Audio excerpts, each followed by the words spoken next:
Hello everyone. Bluetti sent me the very new Bluetti Elite 200 V2 to try out. It's a lithium iron phosphate power station with 2,073 watt hours of power. It has a 2,600 watt inverter. It has LFP automotive grade cells that are CNAS certified, first in the industry, and it can be charged up to 6,000 plus times for a lifespan of 17 years. A truly amazing power station.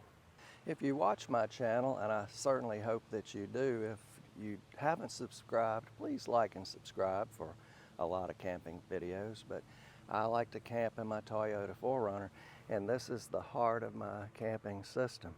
What we're going to do today, Bluetti asked me to try it out, be tough on it, and what we're going to do is prepare a Thanksgiving dinner. I'm going to be using a deep fryer that's high wattage. We're going to prepare chicken because I couldn't find a turkey small enough to fry. We're going to prepare mashed potatoes, a dressing, and there'll be a few other things thrown in. So stand by and we'll test this thing out and see what it can do. This is the difference in size between the Elite 200 V2 and the AC 180P, which I've already owned for about 6 months.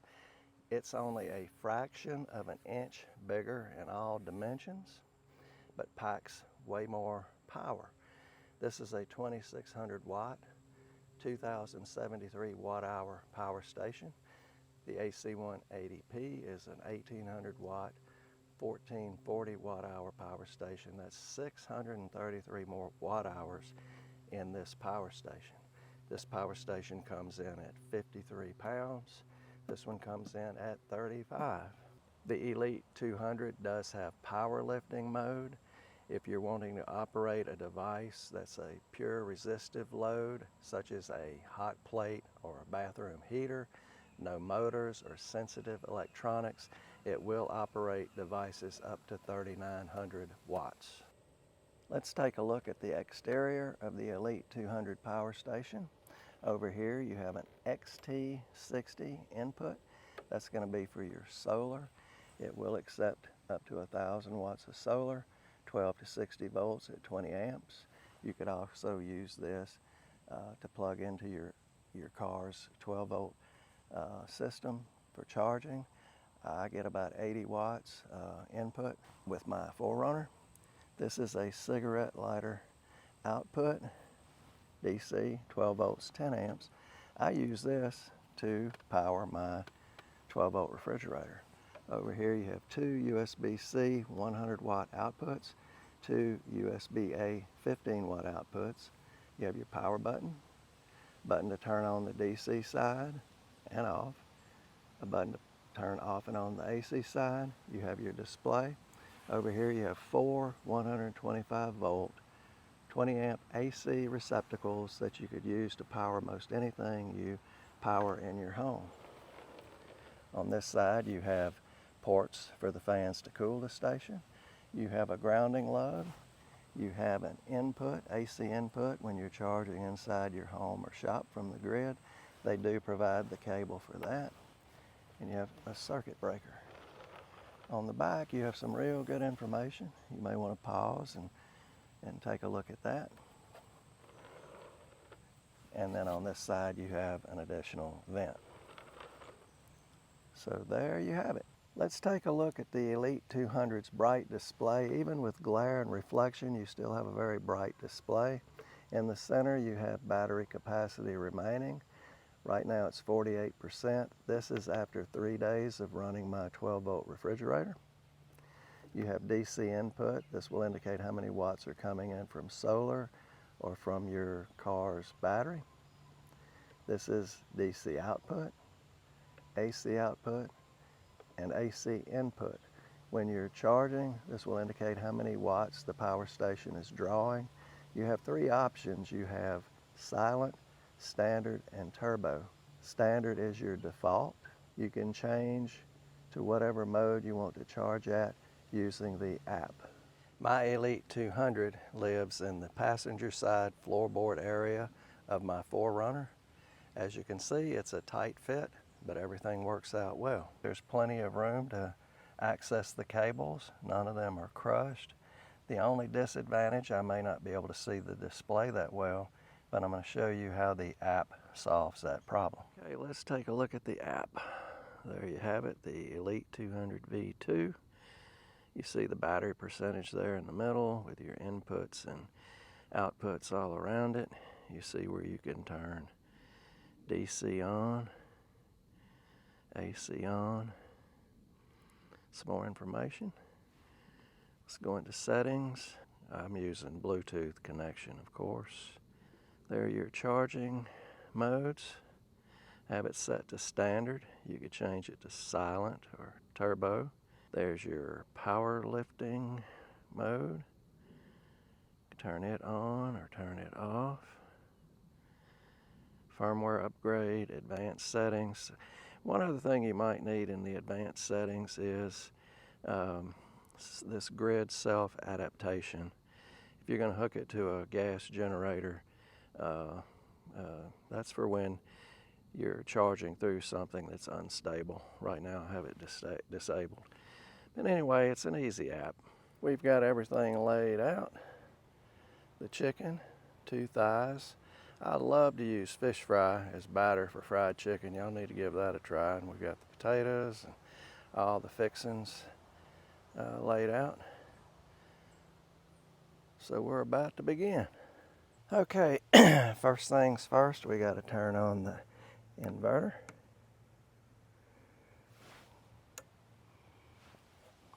Get the grease warming up. And we're going to start the timer because we want to see just how long the power station runs to cook this meal. It's up to almost 1200 watts. That's a pretty good load. And we're going to let the grease heat up. Okay, at about 12 minutes, we're up to temperature. Time to drop in the chicken thighs. Gonna first bread them in the cornmeal. Again, that's something I've been doing for years. I like a light batter, and I just think that cornmeal is better for you than processed flour. Shake a lot of that off and drop it in kind of slow. Don't want it to spatter on me. Let's get the other one in.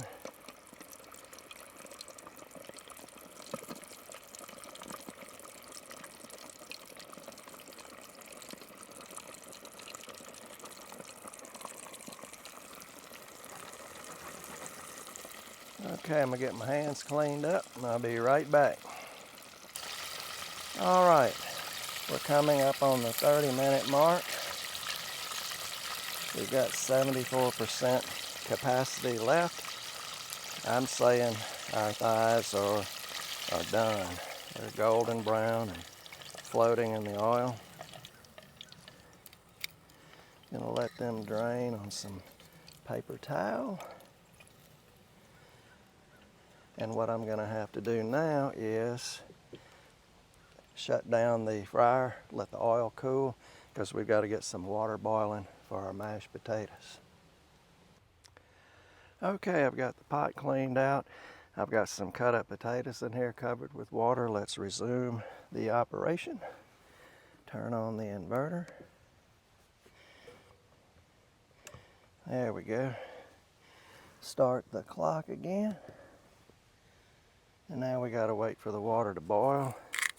And since a watched pot never boils, we're not gonna look at it. All right. I've had these potatoes on, I don't know, a little over 10 minutes. The timer is showing almost 48 minutes, and I've got 55% battery left. They were easily pierced, so they're done. So we're going to go ahead and turn off the unit. Again, with 55% battery remaining, we're going to shut down the timer.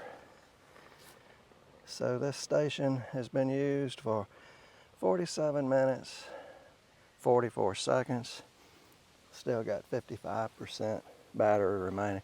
I'm gonna go ahead and drain these potatoes, mash them up, add some good cream and butter, and get everything plated up, and I'll come back and we'll wrap up this video. Well folks, I prepared my Thanksgiving meal using the Bluetti Elite 200 V2. I still have 55% battery remaining, and I ran the device for almost 48 minutes. Once again, I want to thank Bluetti for sending me this marvelous device. Now is the time to go to their website or to Amazon. You're going to get $900 off through Black Friday. If you do the math, you'll be getting this station for a little over 50 cents a watt hour. After that, you could use the discount codes provided in the description to get 5% off at any time. So thank you for watching. I ask that you like and subscribe, and I'll talk to you later.